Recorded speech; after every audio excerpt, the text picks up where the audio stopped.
একটা নিরীহ লোক। আমি জানি না কেন কী কারণে ও বলির কথা হচ্ছে এখানে। আমি যখন প্রথম নির্বাচনী প্রচারে নেমেছি আমি খুব শান্তিপূর্ণ পরিবেশ দেখেছি। আমি কয়েকদিন যাবৎ আমি দেখছি যখন আমার মিডিয়াতে আমার খুব প্রচারণা হচ্ছে, আমি ঘরে ঘরে যাচ্ছি এবং মানুষের দুয়ারে দুয়ারে যাচ্ছি, তারপর থেকে একটি মহল আমার পিছু লেগে আছে। আমার কাছে মনে হচ্ছে আমি যে আশা নিয়ে এবার ইলেকশনে নেমেছিলাম যে এইবারে ইলেকশন হবে বাংলাদেশের অবিস্মরণীয় একটি ইলেকশন, যে ইলেকশনে একটি অবাধ, নির্বাচিত এবং জবাবদিহিমূলক লেভেল প্লেইং ফিল্ডের একটা নির্বাচন হবে। কিন্তু আমার একটু শঙ্কা পড়ে গেছি এখন। আমি একটু নিরাপত্তাহীনতায় ভুগছি। আমার যে কর্মীরা আছে তারা নিরাপত্তাহীনতায় ভুগছে। কী ধরনের নিরাপত্তাহীনতায় ভুগছে? গতকালকে একটি ঘটনা ঘটেছে। আমার একটা কর্মী, যিনি সাধারণ রিক্সাওয়ালা, যেহেতু আমি একজন স্বতন্ত্র প্রার্থী, আমি স্বতন্ত্র প্রার্থী হিসেবে আমার কোনো তো সংগঠন নেই। আমার কৃষক, দিনমজুর, অটোরিকশা চালক, মহিলারাই আমার আমার কর্মী। আমার এক কর্মীকে গতকাল রাতে পুলিশ 2024-এর মামলা দেখিয়ে এজাহারভুক্ত ছাড়াই আমার সেই লোকটিকে নিয়ে গেছে, যিনি আমার গত কয়েকদিনের প্রচারণাতেও কেয়ামত আমার সাথে ছিলেন। তাকে গতকালকে অ্যারেস্ট করে চালান করে দিয়েছেন, যেই কারণে আমার কর্মীদের মধ্যে একটি আতঙ্ক সৃষ্টি হয়েছে।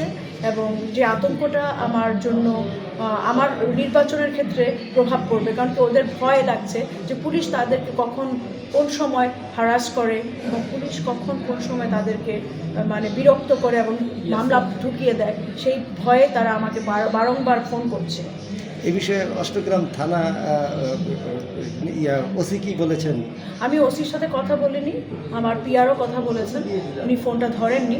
তা আমার কথা হচ্ছে যে এই ধরনের লেভেল, এত সুন্দর একটা পরিবেশে যে নির্বাচন হতে যাচ্ছে 2026-এ, সেই নির্বাচনটা যদি এই ধরনের প্রশাসন যদি এই ধরনের প্রভাব খাটিয়ে করে, মামলা মোকদ্দমা দিয়ে দেয় কর্মীদের এগেনস্টে, তাহলে তো কর্মীরা আমার পক্ষে কাজ করতে পারবে না। তারা তো সাধারণ খেটে খাওয়া মানুষ, ছেলে, অটোরিকশা চালক, একটা মাছ ধরে কৃষক, তাদেরকে আপনি হয়রানি করতে পারেন না। কোনো প্রতিদ্বন্দ্বীর সাথে থাকবে সম্মানের সম্পর্ক। আমি আপনার প্রতিদ্বন্দ্বী হতে পারি, আমরা ভোটের মাধ্যমে প্রতিদ্বন্দ্বী হব। আমরা এই ধরনের মামলা মোকদ্দমা দিয়ে প্রতিদ্বন্দ্বী হতে চাই না। সবার প্রতি শ্রদ্ধা রেখে বলছি, এই ধরনের বিএনপির একজন ছেলে আমাকে জানিয়েছে ও মামলাটা করেছে, ছাত্রদলের এক ছেলে, সে মামলাটা করেছে আমার আমার এই লোকটার জন্য। একটা নিরীহ লোক। আমি জানি না কেন কী কারণে ও বলির কথা হচ্ছে এখানে। আমি একটা স্বতন্ত্র প্রার্থী, আমার তো এখানে ইলেকশন কমিশন ছাড়া তো আমার কোনো যাওয়ার জায়গা নেই। যারা ছিলেন তারা আছে, তাদেরকে তো এখন ভয়ভীতি দেখাচ্ছে। সেই ভয়ভীতির ঊর্ধ্বে উঠে আমি চিফ ইলেকশন কমিশনার সাথে দেখা করেছি।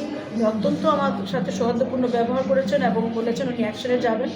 এবং দুজন নির্বাচন কমিশনারের সাথে দেখা করেছি, ওনারা অত্যন্ত সহযোগিতার হাত বাড়িয়ে দিয়েছেন। আমার আশা করছি ওনাদের এই সহযোগিতা থাকলে আমার কিশোরগঞ্জ 4 অষ্টগ্রাম ইটনা মিটামন এলাকা আমি একটা জবাবদিহিমূলক নির্বাচন হবে বলে আশা করছি।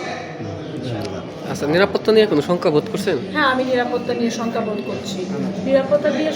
করছি। বিকজ আজকে আমাদের একটা একদম লো লেভেলের একটা কর্মীকে ধরেছে।